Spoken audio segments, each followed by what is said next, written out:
YouTube sense का यह 3D animation आप अपने मोबाइल से भी बना सकते हो। इसको बनाने के लिए हम पहले बैकग्राउंड इमेज और कैरेक्टर बनाएंगे, बाद में कुछ मटेरियल डाउनलोड करेंगे और बाद में हम उसे 3D में एनिमेट करेंगे। आप यदि इस वीडियो को ध्यान से पूरा देखेंगे तो आप भी बना लेंगे, वो भी इजी तरीके से। हम इमेज बनाने के लिए यूज करेंगे माइक्रोसॉफ्ट डिजाइनर और वीडियो को 3D बनाने के लिए अलाइट मोशन का यूज करेंगे। उसके प्रॉम्प्ट और रो मटेरियल मैं टेलीग्राम चैनल पे अपलोड कर दूंगा। आपको ब्राउजर ओपन करके सर्च करना है माइक्रोसॉफ्ट डिजाइनर और फर्स्ट वेबसाइट पर चले जाना है। यदि आपने अकाउंट नहीं बनाया तो बना लेना, फिर यह इमेजेस पर क्लिक कर देना। यह इमेज बनाने के लिए यहाँ उसके बारे में लिखना होगा। मैं प्रॉम्प्ट पेस्ट कर देता हूँ, बाद में जनरेट पर क्लिक कर देना है। आप देख सकते हैं इमेज जनरेट होना स्टार्ट हो चुका है। यदि इसमें से कोई भी इमेज पसंद ना आए तो फिर से जनरेट कर देना। मैंने 2-3 बार इमेज जनरेट कर दिया है, उसमें से मुझे यह अच्छा लगा तो उसे डाउनलोड कर देता हूँ। फिर से हम वापस आकर बैकग्राउंड की प्रॉम्प्ट पेस्ट करके नीचे साइज पर क्लिक करके YouTube थंबनेल साइज में बैकग्राउंड जनरेट करेंगे। इमेज जनरेट होना स्टार्ट हो चुका है। थोड़ी देर में हमारा इमेज जनरेट हो चुका है, पर मैं उसको 2-3 बार जनरेट कर देता हूँ ताकि अच्छा बैकग्राउंड मिले। मैंने बैकग्राउंड जनरेट कर दिए हैं, उसमें मुझे यह बैकग्राउंड अच्छा लगा तो उस पे क्लिक करके यहाँ से डाउनलोड कर देता हूँ। अब हम चेयर टेबल जैसी चीजें डाउनलोड कर देते हैं। मैं सर्च करता हूँ गेमिंग चेयर PNG तो आपको बहुत चेयर मिलेगी, तो मैं इसको डाउनलोड कर देता हूँ। फिर ऐसे ही टेबल को सर्च करके इसको डाउनलोड कर देता हूँ। आपको जो अच्छा लगे उसको डाउनलोड कर देना। लास्ट में एक छोटे ट्री के PNG को डाउनलोड कर देता हूँ। हमने जो कैरेक्टर बनाया था उसमें उसका सर कटा हुआ है तो उसको एक्सपैंड करना पड़ेगा। उसके लिए हम यूज करेंगे पिक्सल कट AI का, क्योंकि यह फ्री है। मैं सर्च कर लेता हूँ पिक्सल कट इमेज एक्सपैंडर और इस पे जाकर यहाँ उस इमेज को अपलोड कर देता हूँ और इसको थोड़ा छोटा करके जनरेट कर देता हूँ। हमारा सर AI ने अच्छे से बना दिया है तो उसको डाउनलोड कर देता हूँ और बैक चला जाता हूँ। तो यहाँ पे 3 लाइन पर क्लिक करके टूल्स पे चला जाना है, जिसमें आपको बहुत टूल मिलेंगे। तो उसमें पहले मैं मैजिक इरेजर पर चला जाता हूँ। यहाँ इमेज अपलोड करने के बाद यहाँ मुंह पर ड्रॉ करके मैजिक इरेजर को अप्लाई करेंगे तो उसका मुंह इरेज हो जाएगा, तो उसको डाउनलोड कर देंगे। फिर वापस यहाँ बैकग्राउंड रिमूवर टूल्स पर जाकर उस इमेज को अपलोड करके बैकग्राउंड रिमूव करने के बाद डाउनलोड कर देता हूँ। अब हम पिक्सल लैब को ओपन करके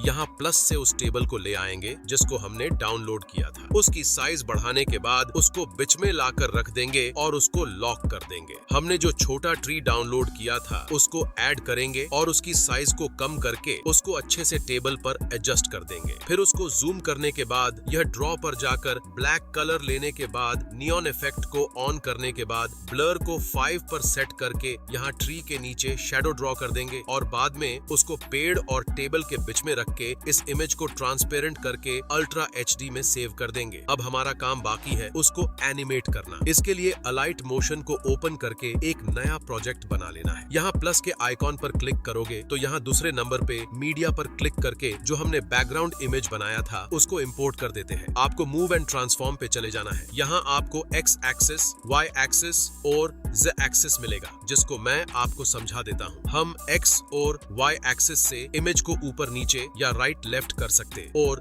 Z एक्सिस से एलिमेंट को आगे पीछे कर सकते हैं। यहाँ मैं Z को 1500 के आसपास रख लेता हूँ। बाद में यहाँ तीसरे ऑप्शन से इमेज के साइज को बढ़ा लेना है। याद रहे इसी ऑप्शन से साइज बढ़ाना है। बाद में उस चेयर को ऐड कर लेते हैं और उसे बीच में रख के Z को 1400 के आसपास रख लेते हैं। याद रखना बैकग्राउंड से कम ही रहना चाहिए। साइज पे जाकर उसी तरीके से इसकी साइज को भी बढ़ा लेते हैं। मैं उसे थोड़ा नीचे कर लेता हूँ। अब मैं उस कैरेक्टर को ऐड कर देता हूँ और उसके Z को 1300 के आसपास रखकर उसकी साइज को बढ़ाकर बीच में रख लेते हैं। चेयर की साइज बढ़ाकर थोड़ा एडजस्ट कर देते हैं जिससे लगे कि यह चेयर पे बैठा हुआ है। अब मैं उस टेबल को ऐड कर देता हूँ जिसको हमने पिक्सल लैब में बनाया था। उसके Z को 1000 के आसपास रखकर उसको बीच में लाकर अच्छे तरह से रख लेता हूँ। अब मैं सिल्वर प्ले बटन को भी ऐड कर देता हूँ जिसको मैंने ही बनाया है। उसके Z को 1500 से कम रखूंगा ताकि यह दीवार के ऊपर ही लगे। उसे दीवार पर अच्छी तरह से सेट कर दिया है। अब हम ऐड कर देते हैं एक ग्रीन स्क्रीन वीडियो जो मैंने YouTube से ही डाउनलोड किया है। इसकी ग्रीन स्क्रीन रिमूव करने के लिए हम यहाँ इफेक्ट पे जाके ऐड इफेक्ट से इस क्रोमा की इफेक्ट को स्टैंडर्ड सेटिंग्स में ऐड कर देते हैं। यहाँ पहले ऑप्शन थ्रेशोल्ड को इंक्रीज करेंगे जब तक कि हमारा ग्रीन स्क्रीन अच्छी तरह से रिमूव हो जाए। बाद में जहाँ से ये बोलना शुरू करता है वहां तक जाकर उस एक्स्ट्रा पार्ट को कट कर देते हैं और उसकी टाइमलाइन को आगे तक खींचकर बराबर कर देते हैं। बाद में हमने कैरेक्टर के Z को जितना रखा था उससे 1 या 2 कम इस वीडियो का रख देते हैं। बाद में उसके साइज को कम करने उसके मुंह पर अच्छे से सेट कर देते हैं। हमने जितने भी चीजें ऐड की है उसके टाइमलाइंस को कम से कम 5 सेकंड तक रखकर सबको बराबर रख लेता हूँ, लाइक दिस।